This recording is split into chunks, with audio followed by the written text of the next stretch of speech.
Hello, everyone. Welcome to the weekend, the ending of the weekend. Sound Engraver here. I hope you enjoyed that track, my original track, Sunkissed, soundengraver.com. And just checking for audio, I will say, still recovering quite a bit from the flu I had this week. My voice is not quite there. It might give every so often, but we'll try to have it normal where I'm talking to you from the camera and having my voice. So let's take this banner off and see what you're saying in the chat. Okay, audio sounds great. Okay, good. I'm just checking. I think Wi-Fi's good. Yeah, I'm on the right Wi-Fi this time.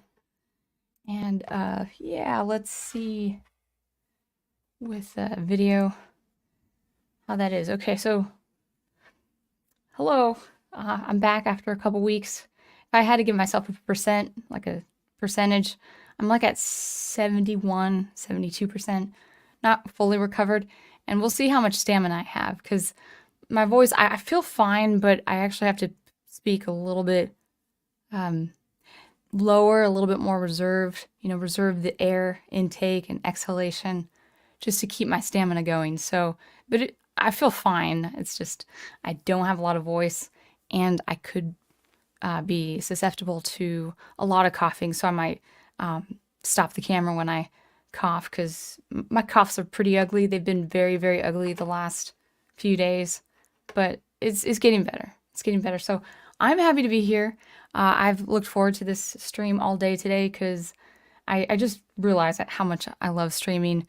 And being out last week was hard, but Prof and I had a really bad episode.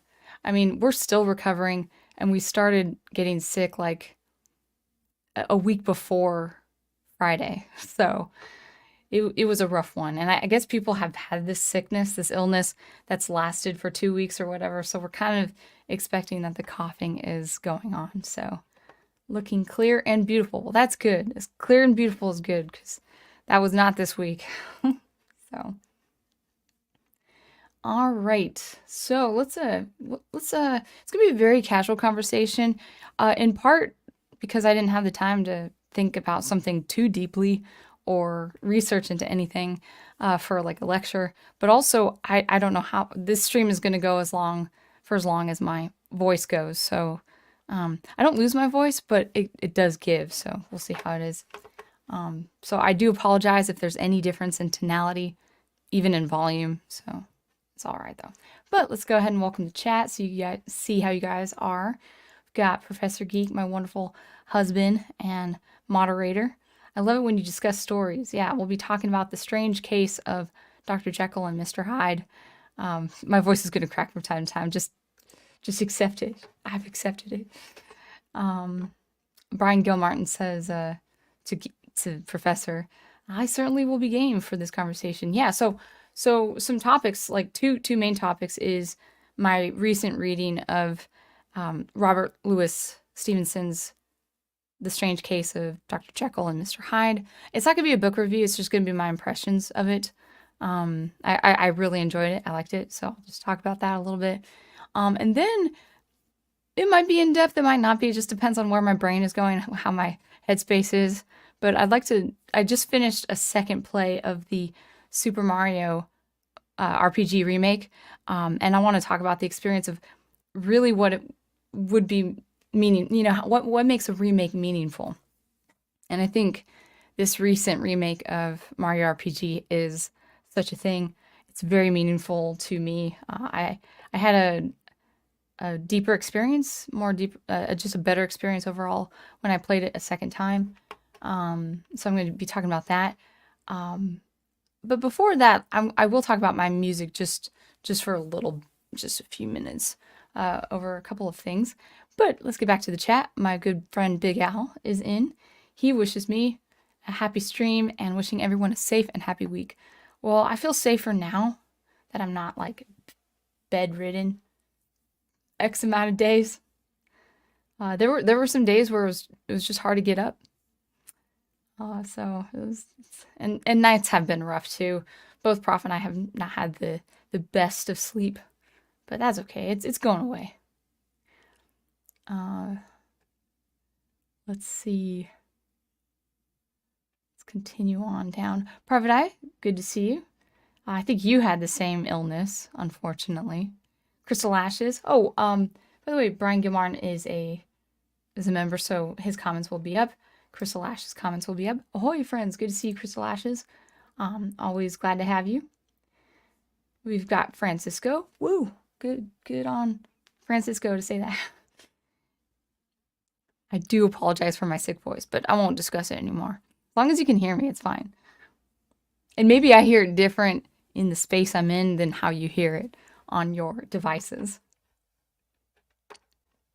Andreas is in. Good to see you. You say, what new books have you read? Sound Engraver, any new comics? No new comics. But we'll talk about Jekyll and Hyde, of course. I'm going to be drinking a lot of water, too. Brian Gilmartin says, Sound Engraver, glad to hear you and the prof are doing better this week. Yeah, next week will be so much better. I'm going back to work. I did not teach all week. I have so many lessons to make up. I'm not looking forward to that, but I'm also looking forward to being paid for those lessons. So, and I love all my students. So, you know, they need their lessons. So, and I think when I teach music, I'm kind of in the zone. I'm really in the element when I teach music. Routine is back. I'm in the right headspace usually when I'm teaching music. So it's good. It's good that I'm going back. I'll just probably have to talk low. Chris Lashes says, well, I'm glad you're at least feeling better. Thank you. I appreciate that. Sound SC voice crack. Yes, there will be a lot of voice cracking today, and that's okay.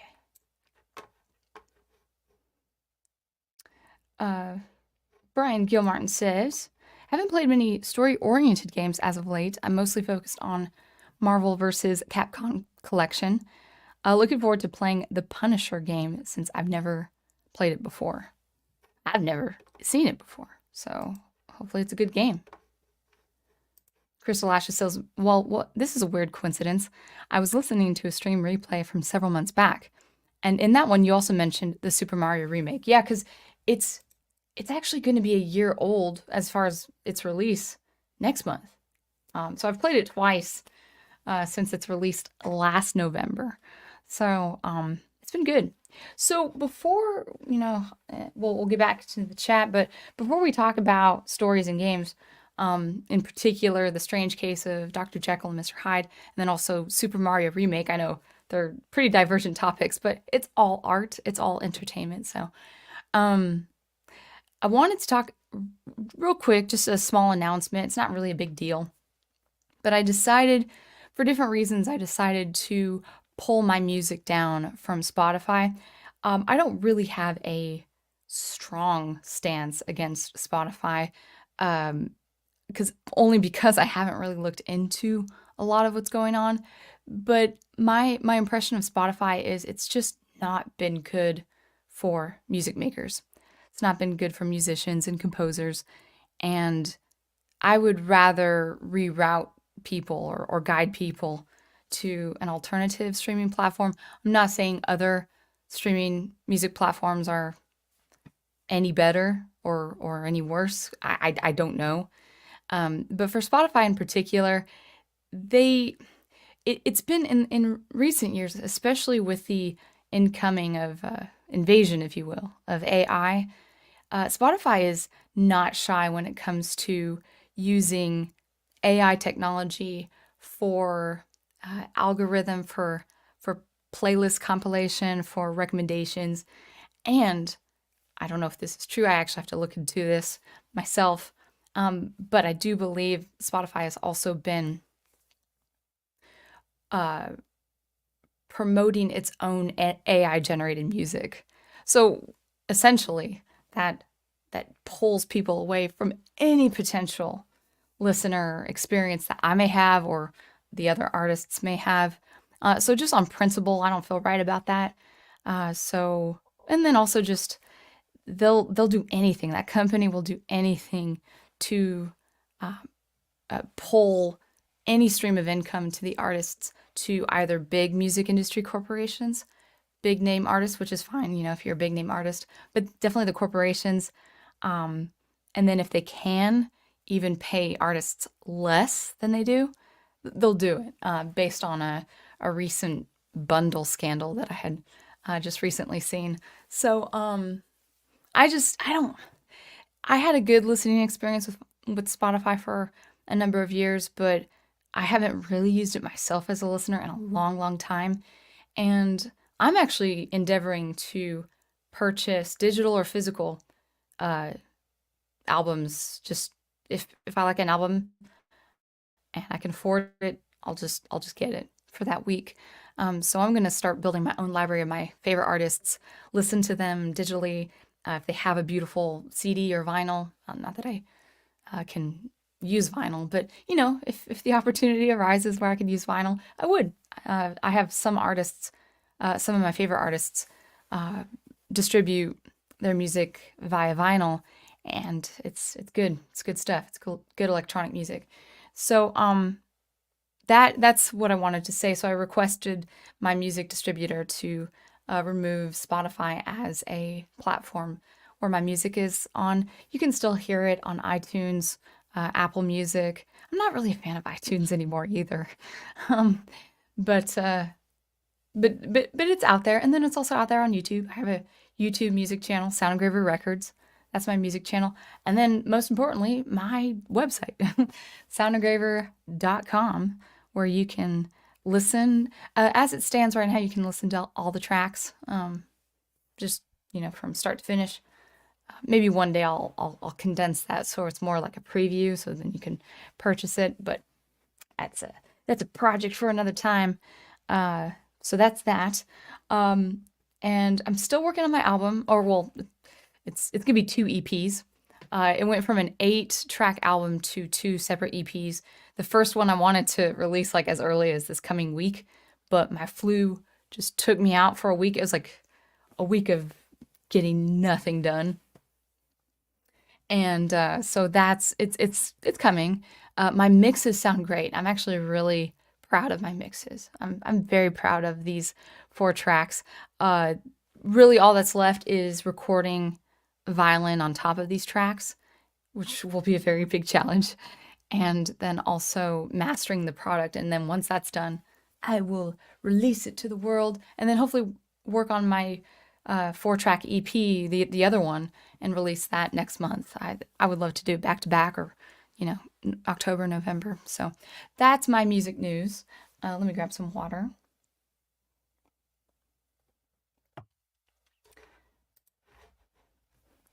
All right. Yeah. So yeah, no more of my music on Spotify until I see it to be a beneficial thing. All right, so let's first talk about stories. In this case, Robert Louis Stevenson's The Strange Case of Dr. Jekyll and Mr. Hyde. So this was, you know, I'm trying to read the trio, you know, the trio of the universal monsters. I mean, actually, Prof, you can correct me. You've talked about Jekyll and Hyde as part of your universal monsters, and I would consider it as that being archetypal. But the three is Frankenstein, or the creature Frankenstein. So Mary Shelley's Frankenstein. Um, Strange Case of Dr. Jekyll and Mr. Hyde, and then finally Dracula. So I'm on my way to Dracula, reading Dracula for the first time. I'm looking forward to that. Um, what was I going to say? Oh, thank you. Crystal Ashes says, I'd rather buy your albums directly anyway. I like that as a listener. I prefer that as a listener myself. I stopped the streaming services just because I lost interest. So yeah, I appreciate that. Thank you very much, Crystal Ashes. Um, so what was I going to say? Yeah, so getting into October finally, or we're in October, even though I'm like, boo, I've been waiting for October for all this time, and then I couldn't celebrate it when it first came because I was sick. Um, but you know, with all of that, let me cough first, just 1 second.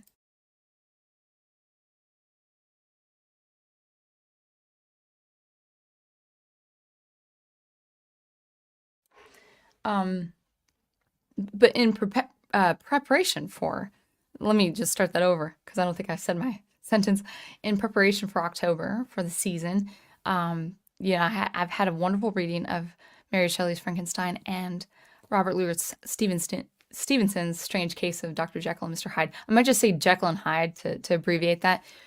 So this is not a book review. It's really not a book. It's not a thick book. It's actually a novella. I very much enjoyed this novella quite a bit. First, for its technical narrative and technical writing. This, I think, was, if I have this right, it was over 50 years after Mary Shelley's Frankenstein. I think this was released in the 1880s. So the English is not as dense as before with Mary Shelley's Frankenstein. Although I was totally fine with reading that book as well, even with its little bit more intense use of the English language.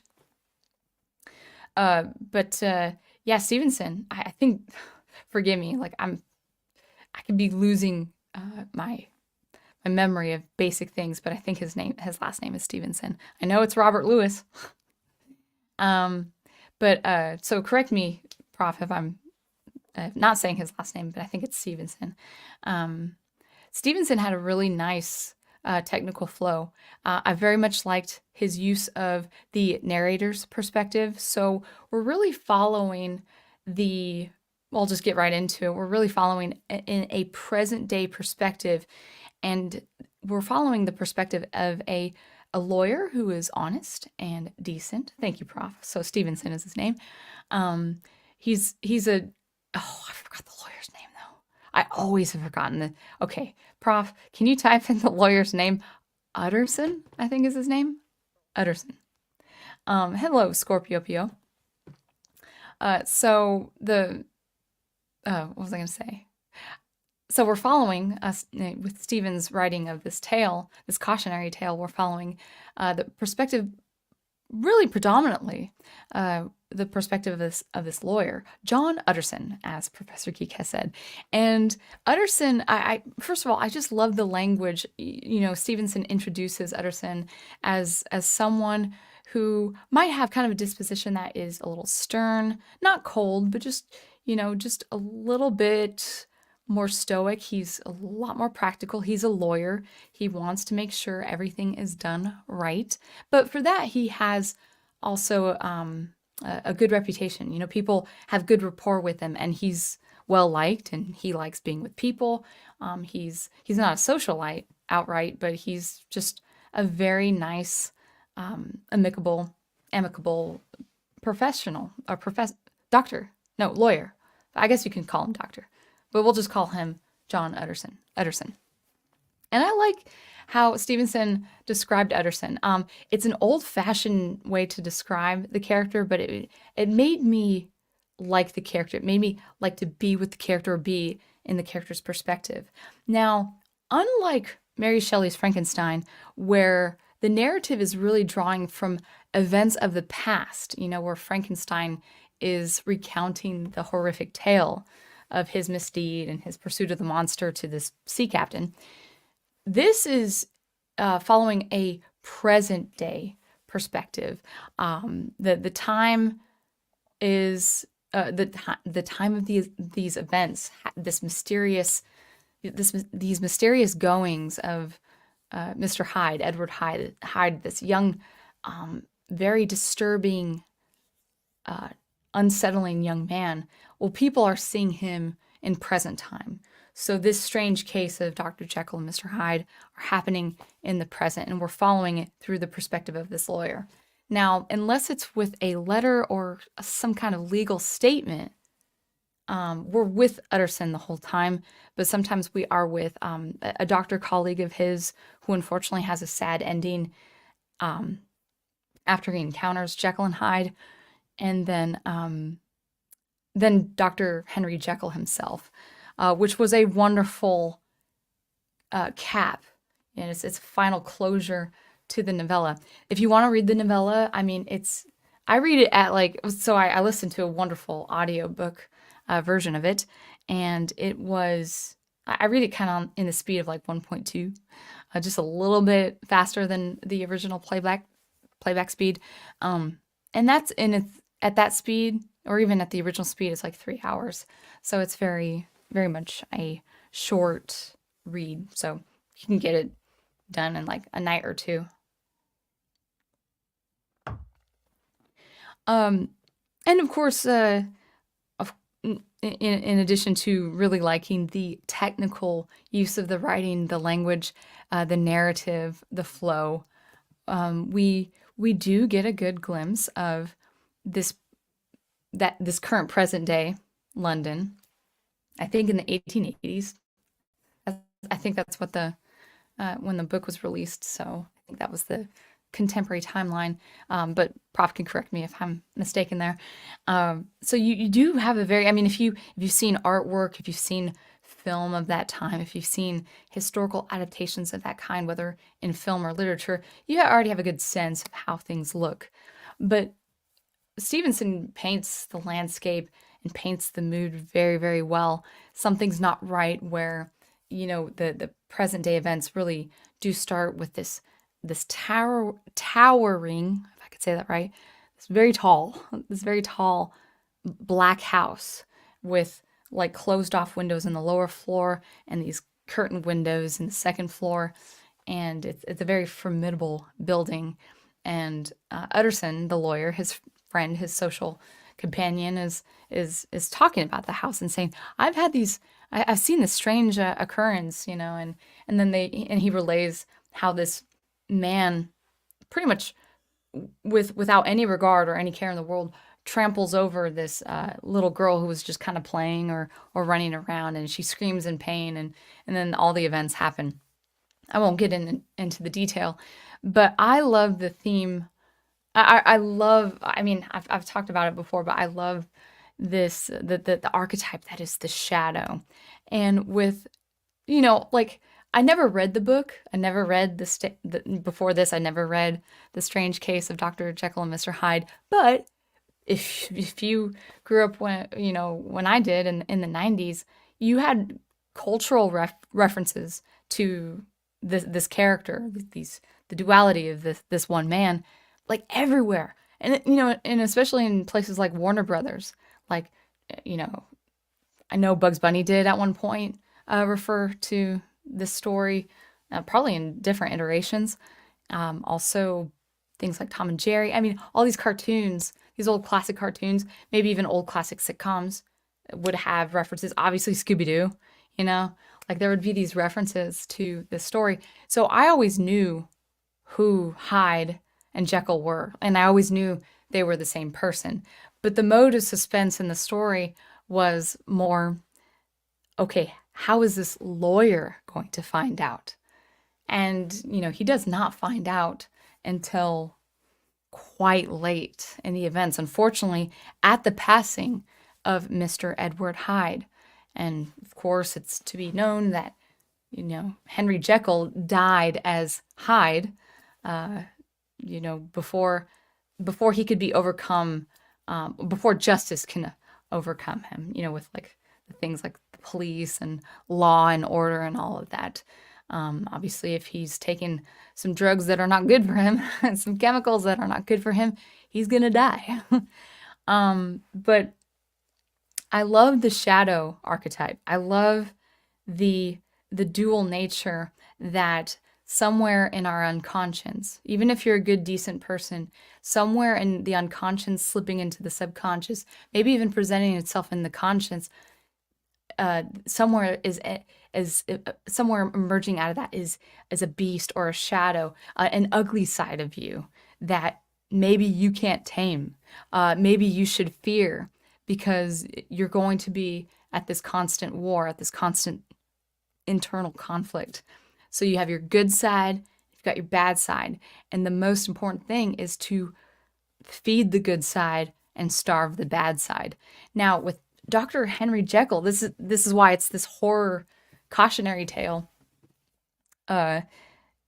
He he believed initially that the world would benefit if you found a way to procure a type of medicine that would cause a literal dissociation of your good self and bad self, meaning your good self can go about life, go about the same reputation that you have. So if you're in good standing order with the people around you, and this was important, especially in 1800s England, you can go about your social life, your professional life without any repercussions if you're the good side, because all your ailments and all your sin and vice and all your bad side, well, that's when you are wholly evil. That's when you're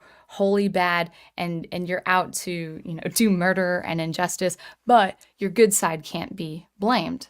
So if there's like a good you, well, you're good. You're not accountable for all the bad stuff that the bad you does later on. If you're the bad you, then you're culpable and the good you is safe. And so in so many words, Henry Jekyll believed, well, this is good for society. So the good nature of us, the good virtues that we have, our present goodness won't be culpable, and we don't need to be prosecuted because it's not our fault. The bad us, the bad people, they need to be culpable, but not us. So as long as I'm good, I can go about my profession. I can go about my social engagements with no problem. Now, what ends up happening is with this idea, he's playing around with liking being in the vice as the young Edward Hyde. He feels a lot more rejuvenated. He feels a lot. He's smaller in stature. He actually, it's kind of a weird. Well, maybe it's a figurative thing. He's a smaller man when he's evil, but he's younger. Even though I think his hair's white or something, I can't remember.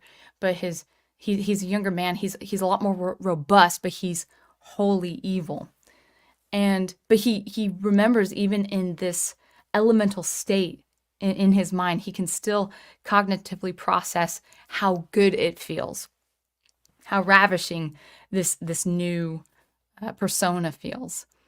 And as long as he can control himself going back and forth between Jekyll and Hyde, it's good to go. Well, no, he didn't know exactly what he was doing, because he finds out later that the chemicals he's working with had impure properties that caused him to be able to control him staying as Jekyll or him staying as Hyde. But when the impurities were removed, when he needed more supplies, then he could no longer control going from Jekyll to Hyde. Sometimes, well, I think mostly he will go to bed as Jekyll, even not touching the stuff. He'll go to bed as Jekyll, and then he'll wake up as Hyde, or he'll sit in a park, and then he'll transform into Hyde. And so, unfortunately, it's very devastating that Hyde is even more ferocious after that, because Hyde understands that Jekyll wants to contain him. And so he's more murderous. He's a lot angrier and more ferocious, and it gets worse and worse and worse until his body can no longer go without I think he had like a drug withdrawal or something. I can't quite remember, but his body gave. He couldn't contain the form he was in for much longer, and so unfortunately he perished. But I wanted to go back to the idea of dissociating. It's like, and I think this is good for contemporary discussion as well, where actually I would say even among Christians, but with anyone in general, it's like, well, yeah, I sinned last night. Oh yeah, I did that bad thing last night, but I'm better now. I'm good again. Yeah, I'm not going to do that again. But if you're playing with your vice, if you're playing with temptation, you're playing with fire. You can't place yourself as, well, that was me then, or that was me last night. That's not me right now. And it's very easy to kind of like put blame on like another version of you. Or usually we hear it as the argument like, well, I can't help it if I'm like that. That's just in my nature. And so this constant justifying your bad side, your shadow. Where in actuality, the cautionary tale is that we have to fight the bad side. We have to have the struggle and starve the bad and feed the good. That's where Dr. Henry Jekyll fell short. He didn't want to fight Edward Hyde. He's like, oh no, no, I can contain him. Like as soon as he becomes a nuisance, Dr. Utterson, he's gone. He won't be a concern anymore. And of course, Hyde took over. I got to cough real quick.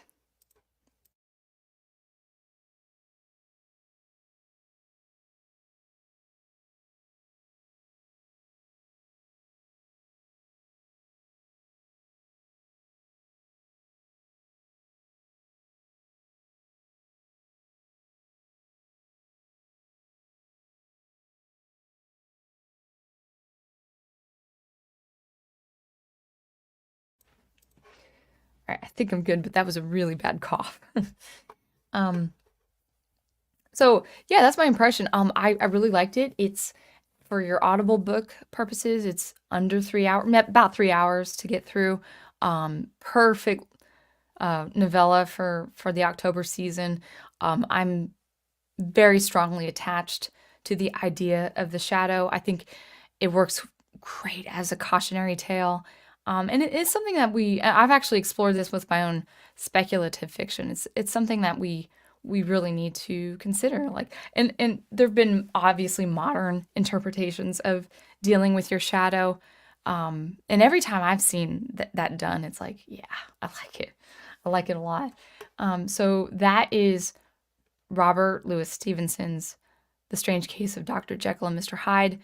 In some ways, I enjoyed it better than Mary Shelley's Frankenstein. It's to the point, it's direct, it's getting the mood, the atmosphere, the mystery across. And you want to make sure the Londoners are okay. Like, there's not going to be any shenanigans or any murders or injuries or anything like that. So, all in all, I recommend listening to it or getting yourself a physical copy. I liked it a lot. I liked that book a lot. A plus. That's what I say. And I love novellas. I love short fiction. I didn't know. Well, it's not short fiction, but it's shorter than a novel.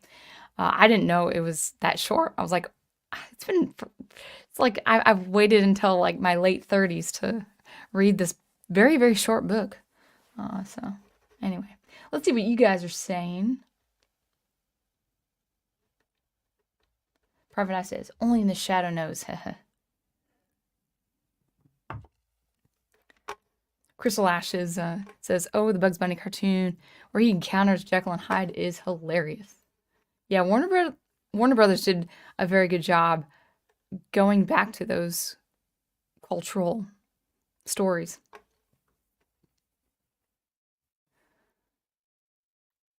And you also say, so basically, R.L. Stevenson predicted internet personas. Yeah. And I think actually Professor Geek was talking about just that on his stream last night, if I remember correctly. Um, yeah, uh, and I think you're alluding to this or saying this. Uh, I always, and I've said this before, I always want to be the same person you see me now, or you see. The text is always hard. Like even my own comments when I write a text, like on a YouTube comment thread, sometimes I'm like, does that sound like me? It is me. Those are my thoughts, but the way I wrote it, does that sound like me? I mean, honestly, try to write as authentically as you can. That's what I try to do. And sometimes it just maybe what you say on text doesn't sound like who you are. But so that can't be helped. But I try to be the same person as you see me now. Uh, at the store, at some public place, or obviously I'm going to say a lot of different things online on my own channel than I would say to like a 11-year-old student. I'm going to be different with my students, but anyway, let me grab some water.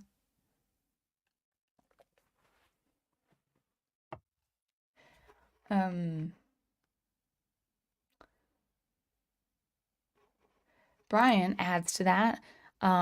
Seems like it, although I'd say I'm much less filtered in real life than I would be on the internet. Well, I mean, that's a positive thing then. Like, so you're being a little bit more professional on the internet. I have no qualms with that.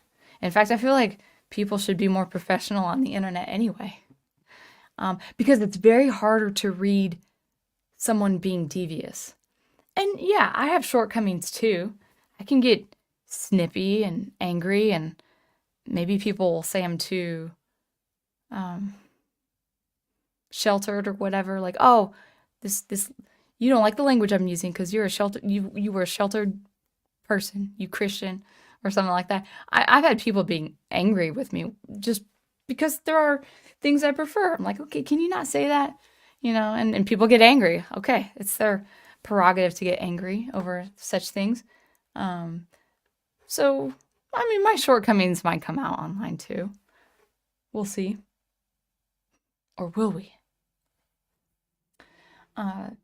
Final Fantasy, welcome. You say, funny how Mr. Hyde is described as young in the book, yet later gets a more monstrous look in the movie adaptations of the story.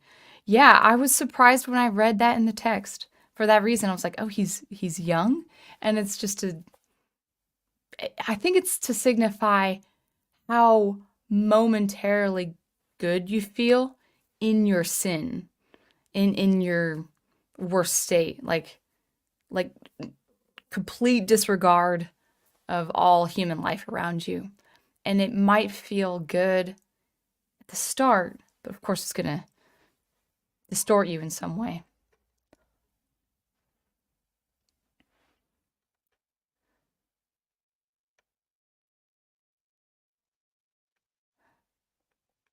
Crystal Ashes says, "Well, I didn't say all those nasty things on the internet last night. That was Crystal Ashes. I'm a good, upstanding citizen. See?" Private Eye is mentioning Scooby-Doo and the Witch's Ghost. Yeah, I remember that movie. The original Dracula and the Clue movie for Halloween. Cool. I may ask for the Dracula novella for my birthday. That's cool. Now, I'll try to get through all the comments, but just for the safety of my voice, not safety, but keeping my voice healthy so the stream can go on longer, I would definitely try not to read too much.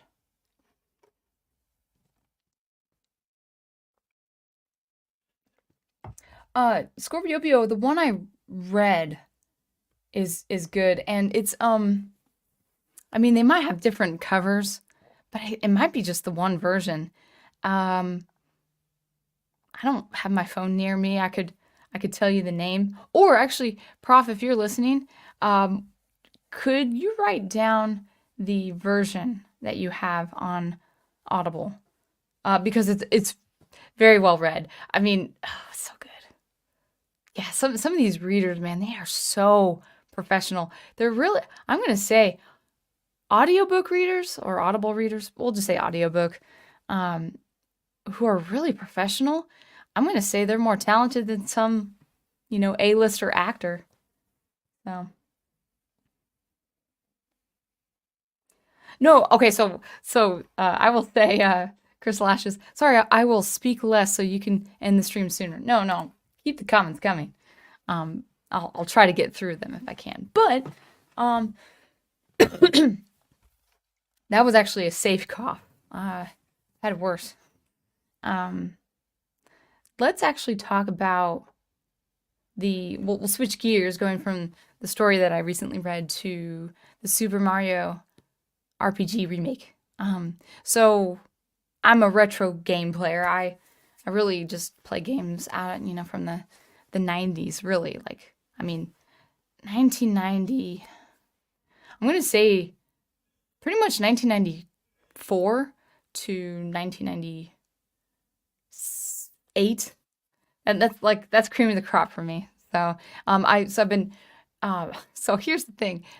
While I've been sick, before I talk about the game, okay, narrated by Scott Brick. That is the Audible version. Highly recommend it. Yeah. Oh, good, Scorpio. You'll look for that one. Okay, awesome. Yeah, I recommend it. It's again about 3 hours, maybe a little over 3 hours, depending on the playback speed. But it's worth it. It's a couple evenings listening to that. So anyway, moving on to the Super Mario RPG remake. Um, so this last week I've been very sick, so I've been, instead of working on my music, I haven't even had the energy to watch YouTube videos much. So I played a lot of games. Now, actually, I've been playing Zelda Ocarina of Time, and it's my first time playing the game. I really do like the game, but boy, is it long. It's I I'm sure a lot of people can finish this game much faster. I've been navigating. I've never played the game before, never watched anyone play the game before. I enjoy it, but I've been just kind of going through it, like, mission by mission, objective by objective, and it's taken me forever. So what had happened was, when I have a fever, so I had a fever for a good 2 to 3 days. And when I have a fever, I tend to have crazy dreams. Now I usually have crazy dreams, but they're crazier when I have a fever because I just feel feverish. It's a type of sensation that your body is physically responding to, like whatever your mental state is. It's a different atmosphere. It's a different physiological experience. And so I played so many. I'm such a kid, and I sound irresponsible when I say this, but in bed I played a lot of hours with the Zelda Ocarina of Time. Loved it, but one night I had this weird dream that I was in the forest temple, because that's where I was. That was my area that I've spent a lot of hours in. I know, I'm slow, very slow. And I dreamt I was in the forest temple, but I was also working on a mix, like a music mix, like on a bass line. And I could see like this audio track, this waveform on this bass line. And I was in the world. I was in Forest Temple, and or the Forest Temple. And I think I was Link, but maybe I wasn't. Maybe I saw him. I don't know. But I was trying to convince like the NPCs, okay, is this the right bass line? Is this mixed well? And that idea was repeating for like 4 hours or 5 hours one night. And I'm like, I can't play Zelda for a couple of days. So I switched back to the Super Mario RPG Remake. And Andrea says the Zelda games have great music. Yeah, I'd like to see you do an analysis on Zelda's Lullaby. Yeah, or Soraya's song. Is it Soraya? Soria? I hear it. It's not Soraya, actually. It wouldn't be Soraya. Soria? I'm gonna say Soria. But anyway, yeah, some good music. And I will say, out of all the 64 games, I would say Ocarina of Time has aged pretty well. It's a very easy world to kind of go over, and the fighting tactics are good. I really do appreciate the fighting tactics. So anyway, yeah, so I switched to Super Mario Remake, and so I played it for a second time. The first time there were things like, oh yeah, I really liked it, playing it for the first time. But the second time I just started thinking of the details of what makes it really good. There are things that I don't prefer, but overall the experience is a wonderful one. It's like, if you had to have a remake of something, this is how you would have it. And in the climate that had been with the gaming industry in 2023, it's like, well, that's pretty good. That's pretty good. So that's kind of the summation of, what I want to say is that the remake is something I highly recommend, because it's a very repeatable experience. There are certain things I don't prefer, but I want to talk about what I really like, what I really admire of this game, and then maybe things that, like, why did they do this? So if you don't mind, I think I should be fine. Let me just grab water real quick, just make sure my voice is doing good, and I'll be right back.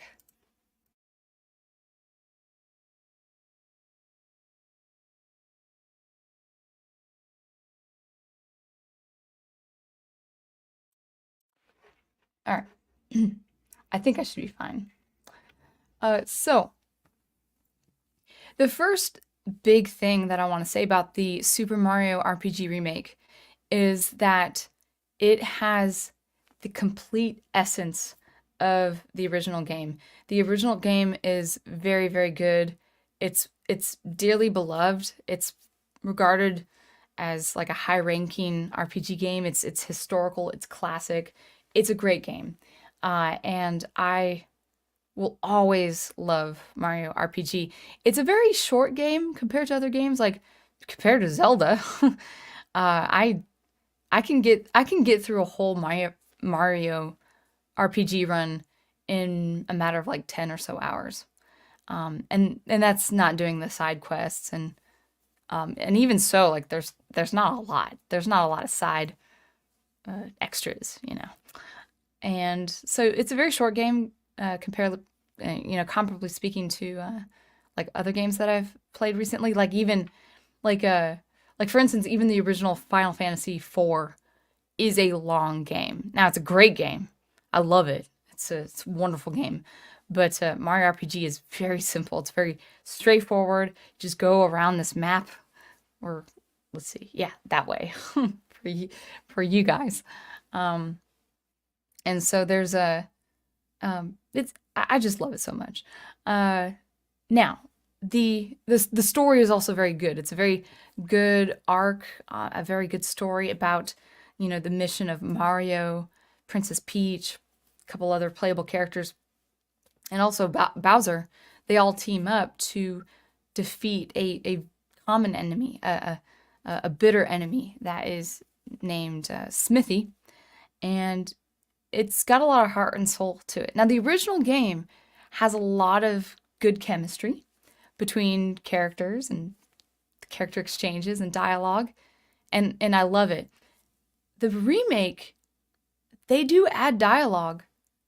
They do leave a couple of things out, maybe just because they didn't think that it was culturally relevant anymore, which is not my preference, but I guess for instance, they took out a mention of Bruce Lee because maybe people think they don't, maybe they think people don't know who Bruce Lee is, and I'm like, even having never seen a Bruce Lee film before, you probably should still know who Bruce Lee is, even if you're like a young player. But come on, like a lot of purchasers of this remake they're in their 30s, because they played it when they were 9 or 10.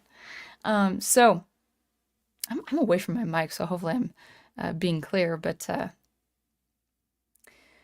was I going with this? But yeah, like there was added dialogue, and there's a little bit more chemistry.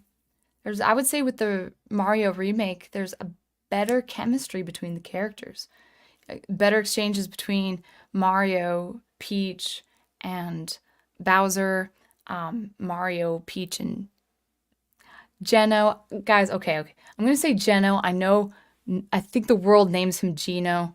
I've always named him Geno in my head. So I can't say Geno. Gino, I spell as Gino. So if you guys want to fight me, it's my channel. So I do say Geno as a character, who's a wonderful character. He's developed a cult following apparently, but he's a great, well-written character. But I do say Geno. I know it's probably Gino, but I'm gonna call him Geno. My sister calls him Geno. She's all right with the decision if she's watching this. But anyway, there's a lot of good added dialogue between Princess, Geno, Mallow, Mario.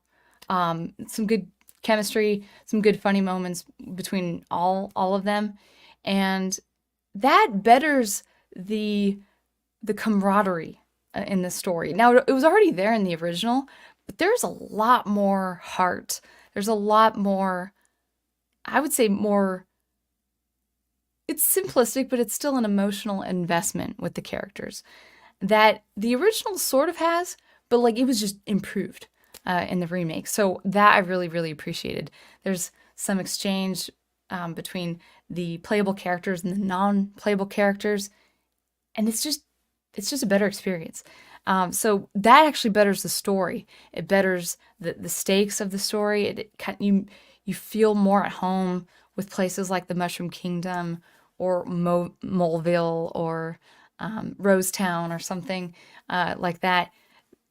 All these little places with these communities, it just feels a little bit more. It's got a little bit more presence, a little bit more depth to these communities.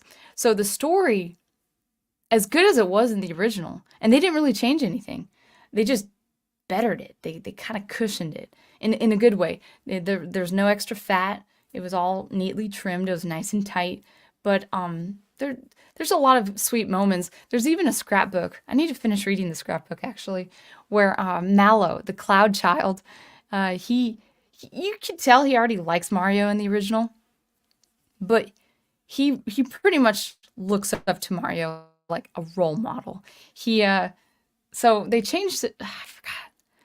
I think it was like Bowser's army in the original. Like Bowser is kind of under, pretext for getting his castle back and joining forces with Mario. He's like, "Well, you can join my army." I forgot how he says it in the original, but in the remake, he says, "No, you join my minions. Like you're my minions." And in the scrapbook, Mallow says, "I'm not Bowser's minion. I'm Mario's minion." So it's kind of cute. Like there's a lot more characterization.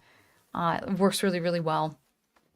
And I really appreciated that. Geno's a lot more involved with his feelings and his dialogue. Not feelings in a superficial way, but he is definitely a part of the group. You can really feel he's a part of the group, even though he's not of that world. So the characters, the characterization, and the story was already good.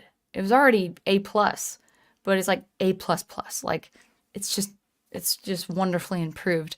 So that's the first thing. The second thing is, and I may have said this before because I've talked about this game before on my stream. That is the setting and the environments. The environments are exquisite. They're so well done. You really feel, I mean, I want to be transported into this world. Some of the towns, Rosetown, Seaside, all these little pocketed communities are beautifully animated or beautifully set in the art. The art is very, very nice. So, like in the original, it's not bad. You have the general 3D environment, and which was huge back then anyway, in 1996. So it was impressive enough, and it still looks good. It ages well. But if you kind of come into an area, it's either blue or maybe green in the background. It's just a basic blue. Yeah, usually it's a basic sky blue, kind of like that old 1990s computer blue, if you guys know what I'm talking about. But in this game, if you're on a mountain, for instance, it's not just a blue background. It's an old, like it's a terrain. It's like a mountainous terrain, or it's like flowers and forest and beautiful little vegetation and all that, and it really beautifies the world. The world looks so wonderful. The animation also with things like just character animation, like when they're reacting to something, or when they're in the battle, or when the enemies that are animated. They're animated, especially when they're defeated or when there's an impact, when they're taking damage, is wonderfully done. There's a beautiful flow. We'll get into the battle mechanics in a second, but there's a beautiful flow of the gameplay. Beautiful flow of wandering around the world and then also battling. It's very, very nice. So I have no problem with the original. The original always will have a special place in my heart, but like the graphics and the animation is very, very attractive. So it's just a very, very good experience. Let me grab some water real quick. All right. Let's talk about the battle mechanics. The battle mechanics is almost the same. There are things I like the animation, the flow, the feel, the sounds, the impact, like you feel when you're dealing damage or when you're casting magic. It feels great. Some of the animation for casting magic or just dealing out damage is really, really good to look at. It's very attractive. The sound design is top notch. It's so wonderful. There are a few things I wish they didn't change with the battle mechanics. The first thing, well, really, it's the main thing. In the Super Nintendo control pad, you have the A, B, X, Y. So Y is casting magic, A is attacking, B is defending, X is item. Now, it's the same. It is the exact same for this remake in the battle sequence. But what changed was in the original, if you needed to select something to cast your magic, okay, so magic is Y, and then to select something is Y again. And then if you needed to do a control like repeatedly, it just say hit Y repeatedly. Okay, Y, Y, Y, Y, Y, Y, Y, A. Okay, it's like, okay, same button for that mode. Attack is the A button. Y, or magic is the Y button. X is the item button. So if I want to bring up the item menu, that's X. And then if I want to select an item, that's also X. What they did with this game, and it's still kind of hard to get used to. I got used to it, but it did slow me down quite a bit with my battle. And what they did was, oh yeah, Y is casting magic just like before, but instead of pressing Y again to select the magic spell, we're going to have you press A to confirm it. And I feel like that, especially if you are so used to the game before, it's like, why did you do that? No, you want to defend yourself with B? Okay, BB. Bring up defend, press B to defend yourself. B, B, easy. No. In this game, we're going to do B, A. I'm like, item, X. X again? No. A. After X. I'm like, I don't like that.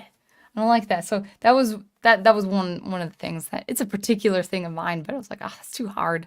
It's too hard. So that was the one thing. The next thing is actually I like it a lot, and I think it's useful. In a lot of ways. In some ways, I think it's unnecessary. They introduce in the remake, in the battle, this thing called triple gauge, I think, or triple move. And what that is you have 5 playable characters. You got Mario, Mallow, Geno, Bowser, and Princess Peach. But as true to the original, you can only battle with 3 characters. And so you're dealing out blows, you're casting magic, and each time you deal out a blow or defend yourself or cast magic, the percentage gauge will go up and up and up and up around this ring until you get 100%. And then once you get 100%, you can select a triple move. So, Mario, Mallow, if I could say his name, Mario, Mallow, and Bowser, they have their own move. It's all these combinations. Mario, Princess, Geno, Mario, Princess, Mallow, Mario, Princess, Bowser, and all those combinations. I think it's about 5 combinations. Mario, Geno, and Bowser. Yeah, that's the one I didn't mention. And it you hit it, you select it, and then it has this beautiful animation, like all these animations of these 3 characters casting a really dynamic action. And it's really good. Except one, and I gotta cough 1 second.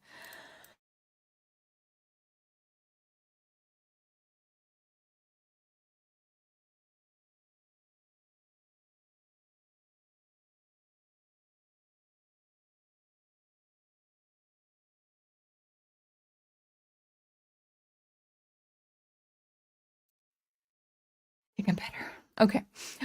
So all these triple moves, all these combinations are pretty good. They're fun. They're fun to watch. They're fun.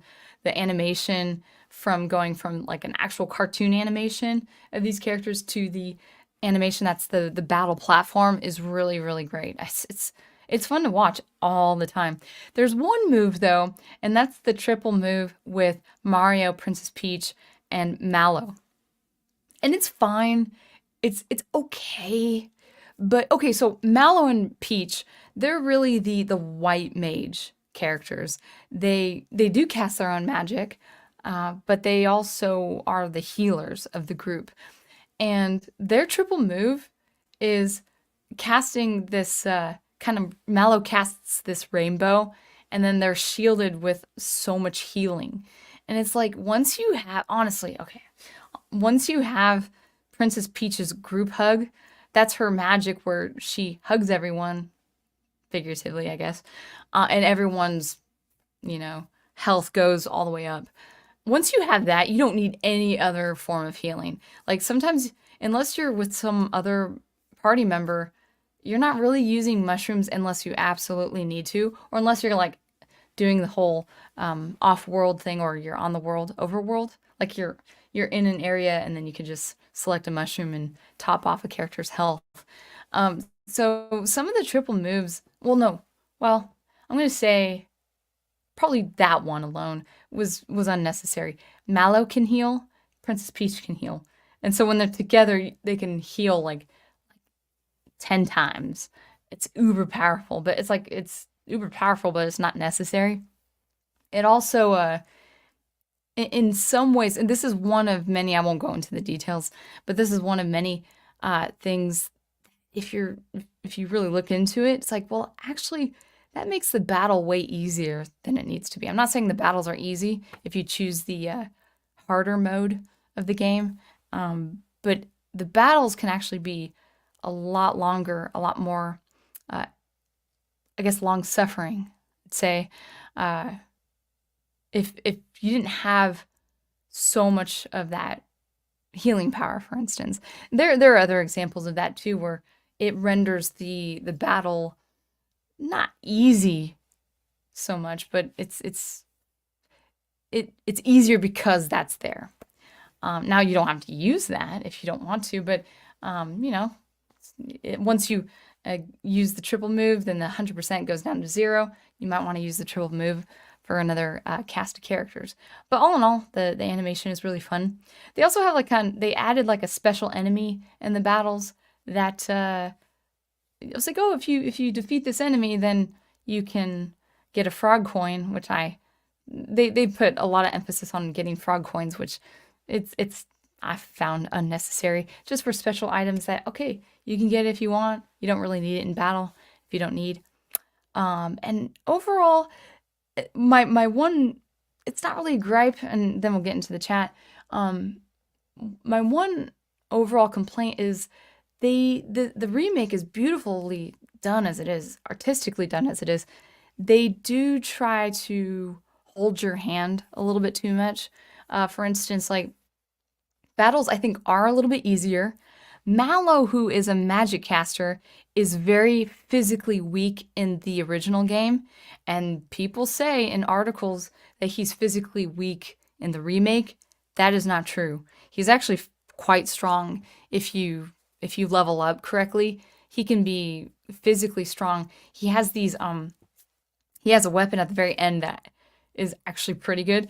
And then Geno, who is physically strong in the original game, he's actually, unless I did it wrong, he can have a physically weaker weapon. He has this weapon called the Star Gun, which in the original is super powerful.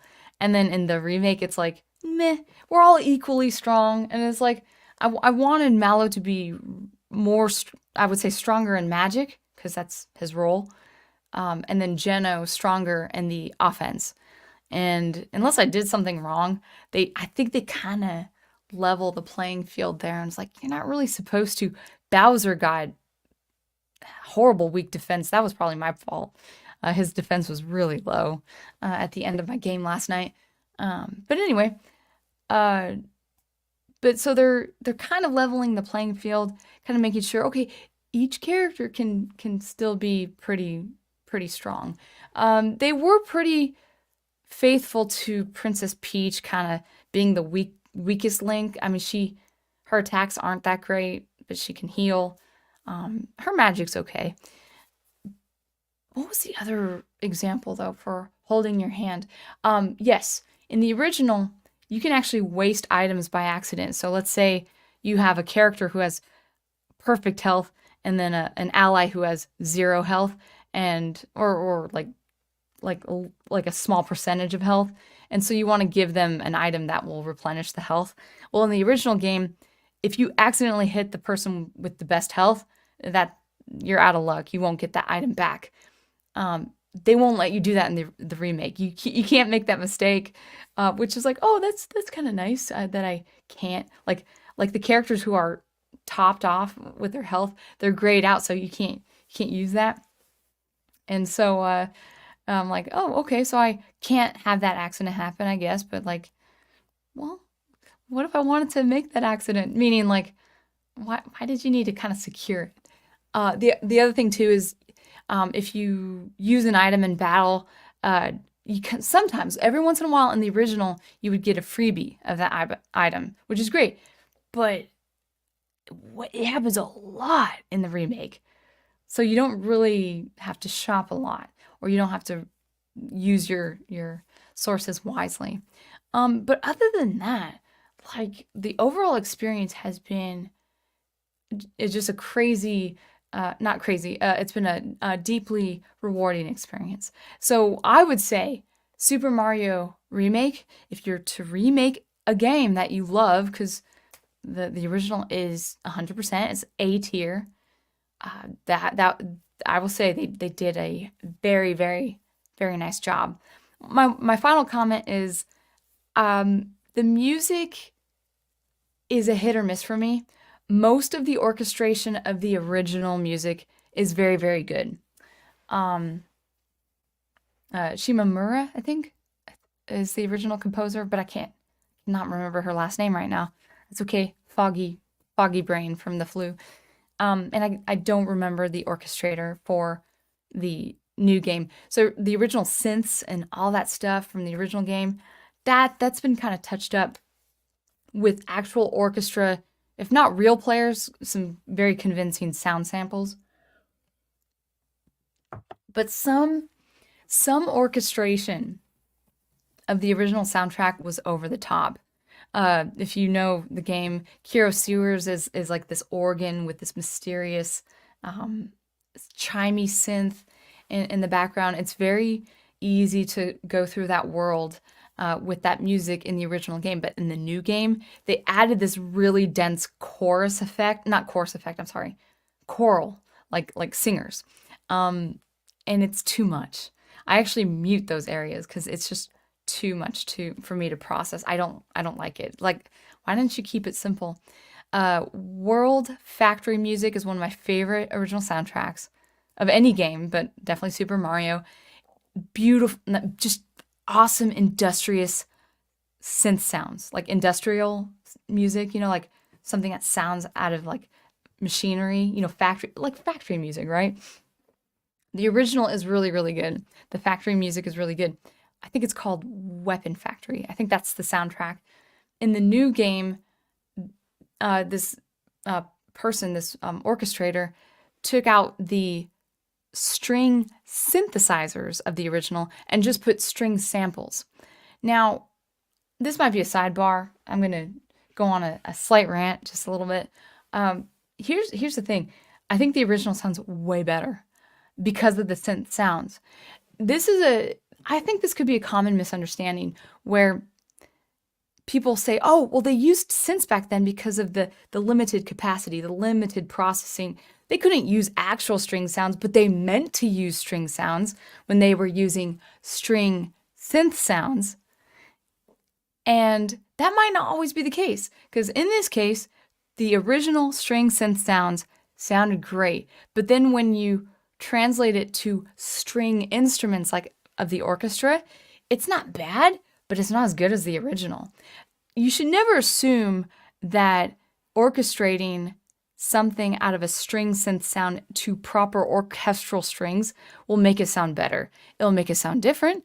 Maybe it will make it sound better. I'm not saying it won't, but in this case, the old synths always sounded good. See, synths can really work on their own as their own instruments, even if it's this is a brass synth. Oh, this is a string synth. Well, that brass synth, like I've heard some brass synths that if I were to ascribe a musical instrument to the synth, it would be like, oh, that sounds like a French horn.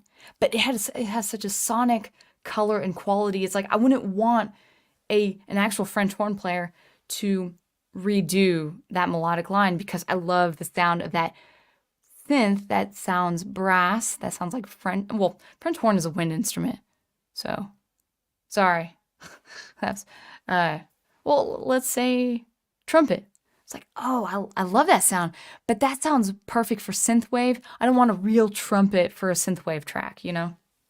So, just because there are synths that sound like strings, they can work as their own instrument.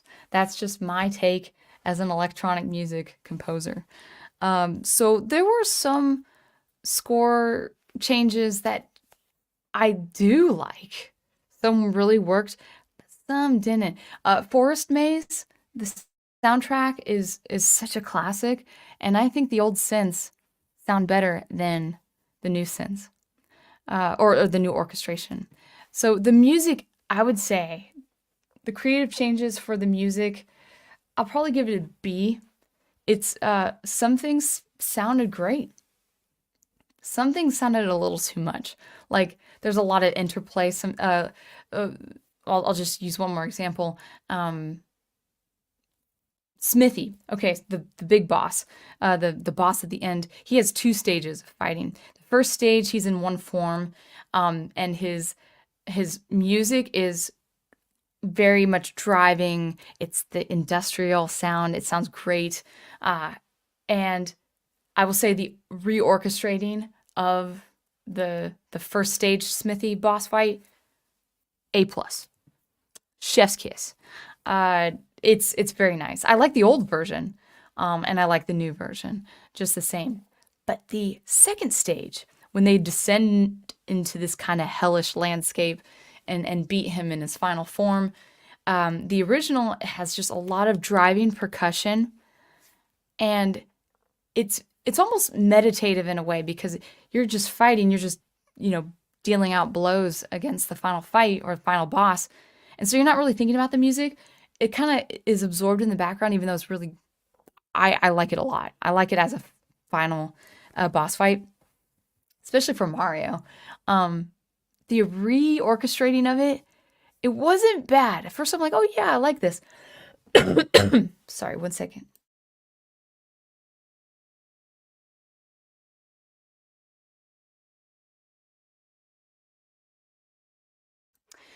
Um, uh, the one thing, so the second boss fight, I was like, yeah, I like it. I like the new arrangement of it, but the new arrangement is a lot more tiring to listen to on repeat.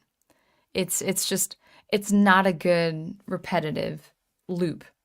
And so it's something to watch out for. Orchestration is is something that people have to be an expert in to make it work. So again, all in all, the Super Mario RPG remake is a repeatable experience. It's to me, it's as repeatable as the original game. Um, Nothing will ever replace the original game for me because that was my experience as a child and getting into my early 20s. But I have, I mean, I have a few particulars, but I really have no qualms with the remake. And so, just to I'll end it with this. I think if anyone is to approach a remake, that's how it should be. So, yeah, let me grab one more water and then we'll get into the chat and then wrap it up. Thank you again for. I don't know how my voice sounds to you. It sounds all crinkly and crackly to me. Oh well, I'll get better next week. One second though, let me grab some water again.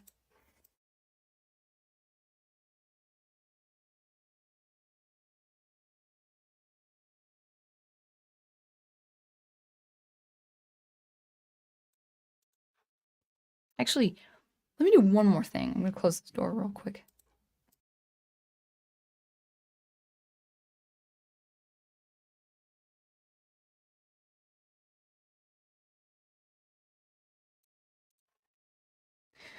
All right, let's see what you guys are saying, and then we'll wrap it up.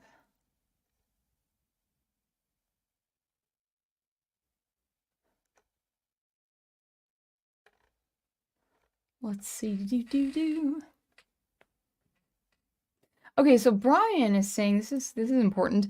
Well, Mario RPG was designed to be more welcoming to newcomers of RPGs, which is why which is why it's as short as it is. Okay, that's a good point. Well, but also too, it's very interesting because Mario, up until that point in 1996, uh, they Mario was never given that style of gaming, so it's really cool. And you know what? It's my favorite Mario game. I think it is. Yeah, I don't think I have a favorite. I like Mario, but his platform or his side-scrolling games are fun, but they're kind of basic. There's a beginning, middle, and an end. No story. Just gotta save the princess.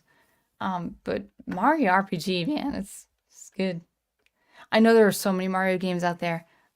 I don't know all of them. Private Eye says, wish I had a little more enthusiasm for video games. Sometimes I just feel like I will never buy a Switch despite how much I want to play it. I mean, there are good and not so good things about the Switch. One thing that drives me nuts is um, they have an instant catalog you get for when you buy a Switch, and it uploads instantaneously if it's released. And it's all these games. I've organized this because I hate seeing a wall of games that I'll never play. I have no interest in playing. So I'm like just categorizing everything, making them out of the way. So I play my main games. I will say this, the Switch I like. It works really well for something like Zelda Ocarina of Time. If I could say that word right, Ocarina of Time. Um, it was okay for Mario 64. I will say the handheld, playing the basic Super Mario game, like from All Stars or whatever, is very difficult. I miss the old controller for that. We have it with the retro box, but if I would proceed with caution because some of the older games are not mechanically intuitive with the way the Switch is laid out. So it's not it works for some games, it doesn't work for other games. Like it is, at least to me, extremely difficult playing the original Mario game on the Switch. I'd rather play with the old controller.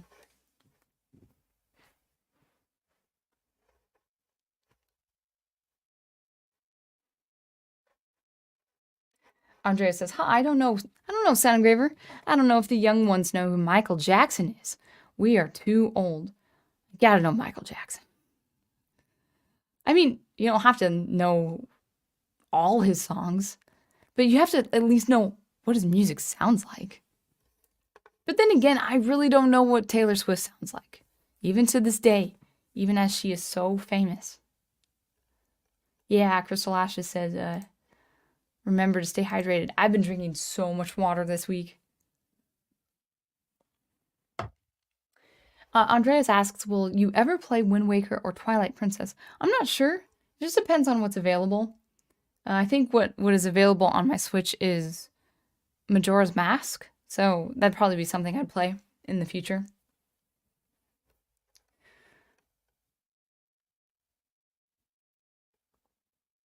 Yeah, Crystal Ashes says, interesting that the residents of the Mushroom Kingdom know who Bruce Lee is. Yeah, this was Mallow, and I know it's meta, like people would say, well, why would people of Mario's world, you know who a fictional character of another world is? And I get that, but I thought the joke was funny. Like, there's some quirky humor in the original that I wish they kept, but maybe they just left out because it's like, well, it's not culturally relevant, or maybe people don't get it. Um, Maybe they would ask, well, that's a stupid comment. Why would you mention Bruce Lee when you're in a different world? So, I mean, I get the changes. I like the quirkiness of that, like the slight meta-ness of that. Um,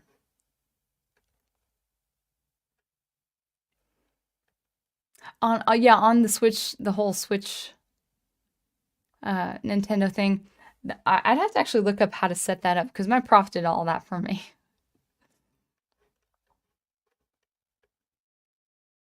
But it looks like Brian and other people are helping you out there. Yeah, I always forget the password. There was one comment I saw a long time ago. I forgot for what, but it was in a comment thread, and it was talking about videos and passwords or accounts and passwords. And then the guy in the comment thread said, "My password is incorrect." So the word incorrect. That way, if he gets his password wrong, pop-up will say, "This password is incorrect," and then he'll remember.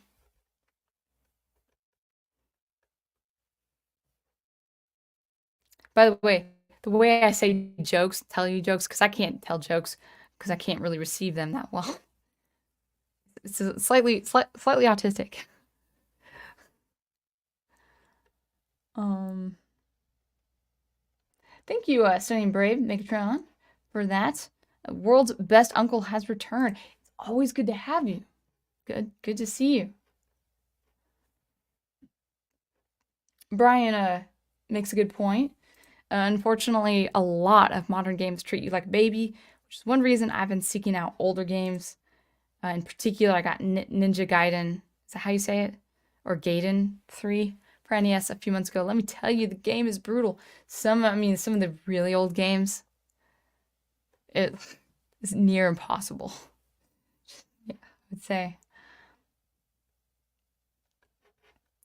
Crystal Asha says, "A modern Nintendo game holding your hand? No way." See, yeah, that's the thing is I stick with the older stuff. I don't, actually, I'll say this. Um, I still keep a little bit. I keep up with like the Nintendo news or what games are coming out. Not that I'd be interested in playing the games, but just kind of want to see what's out there.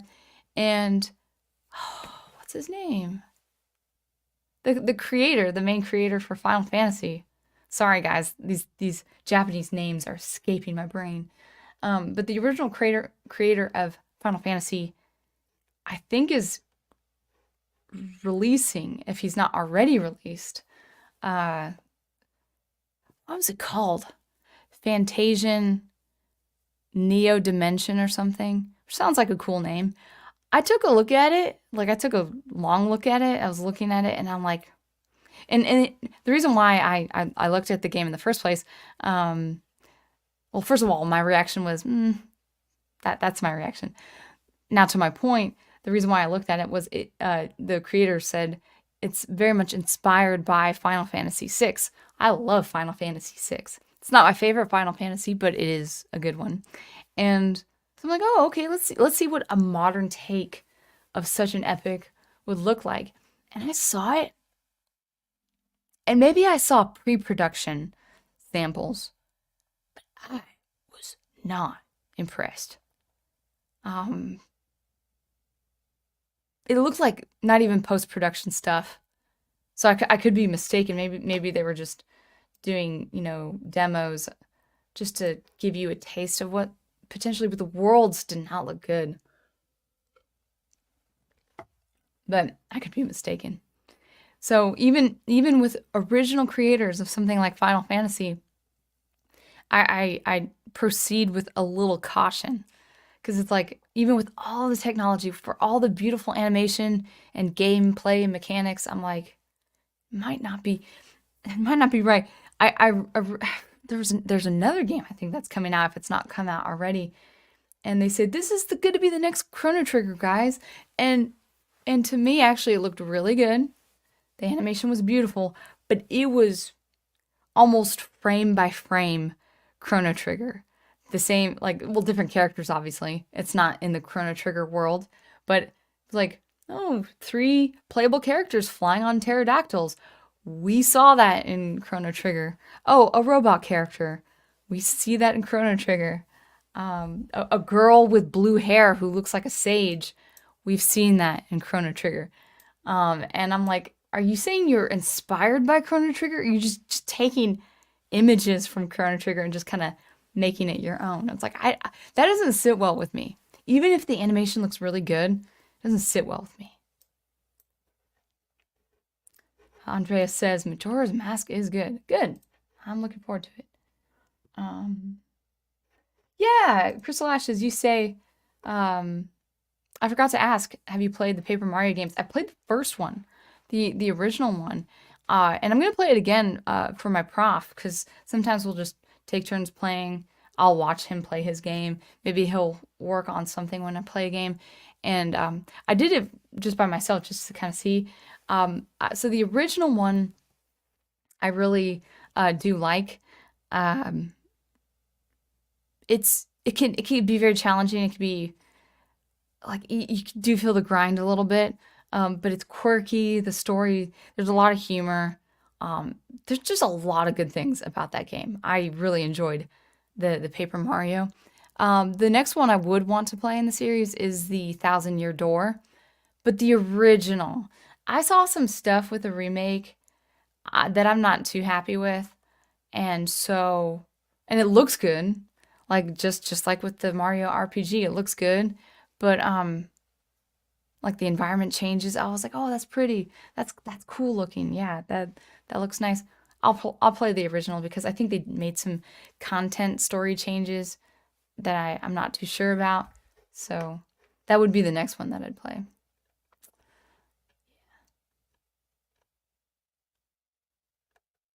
Scorpiopio says, I've only played Mario 64. I don't remember the music much. Yeah, there's some highlighted tracks out of that game. Um, it's I like Mario 64, but I could see why some people are kind of ambivalent about it because it's a very I've heard it put this way. It's a very lonely game. You're in this 3D environment. It's a very basic environment. You go to these basic rooms. The castle is empty apart from a couple of toads here and there telling you how things are. And it's just all these brick walls and tile floors and tile ceilings. And then you go to the environment and then you have enemies and stuff, but you're still by yourself. And even these giant obstacle courses, you're still by yourself. It's a vast world, it's very interesting, but it's a very lonely experience. Um it's very different from Zelda 64 because no matter where you are, whether in the mountain, in kind of a watery domain, in the Hyrule castle or near the castle, you're always nearby non-playable characters, which makes it full. Like it feels like you're not so lonely a traveler. So anyway, let's kind of move on down.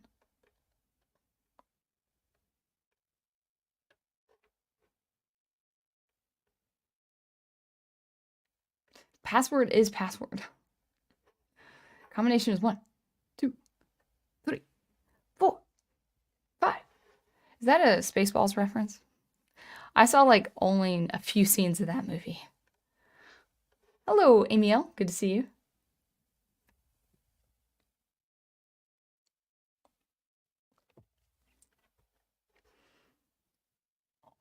Let's see. Stunning and Brave Megatron says, gave my niece a framed drawing of Jasmine and a signed Little Mermaid print. Oh, from Jodie Benson. That's cool. Pretty sure I won this year's birthday gifts to my nieces. Yeah, that's kind of cool if you have like a competition. Yeah, I've got 3 nieces through my husband's sister. And sometimes like I wonder, I'm shy actually, like because I was never the popular girl in school, and I feel like my nieces like I'm not popular with my nieces. But then sometimes they give me attention, like a rare blue moon. They'll give me attention if they're not on their devices, and I'm like, oh, you guys do think something of me. That's cool.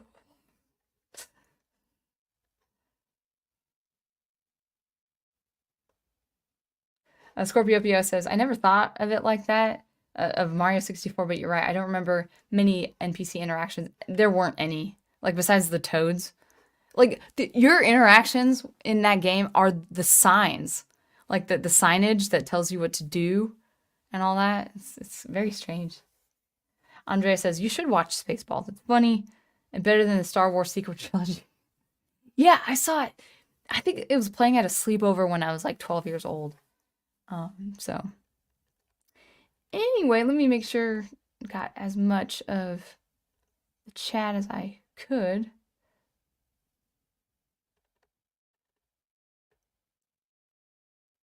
Yeah, Brian makes a good point on the mechanical stuff. Like, yeah, group hug heals the status ailments too. It's like, yeah, you don't need like this ultra powerful triple move among your players. And oh, it's healing. Great. Not like I needed healing. I can do healing. Yeah. Anyway, so yeah, I can understand that some people aren't into RGP games, RPG games. Those are my favorite. Although I do love the format of Zelda Ocarina of Time. I'm really enjoying it. It's just so long. Maybe I'll get shorter as I get better at it and I know what to do. So let's end it there. Crystal Ash says, your only friend in that game is Bowser. He's always there for you to laugh at you when you goof. Yeah. I love Bowser teaming up with Mario. That was one of my favorite parts of the story, growing up as a kid, because I always beat Bowser with the other Mario games, and so I thought it was a really good story twist when they had to have to defeat a more powerful enemy. So yeah, it's even as short as the game is, it really is one of my favorite games. Maybe I should give like a top 5. No, that'd be hard. Maybe a top 10. But then again, I have to play more games. All right, so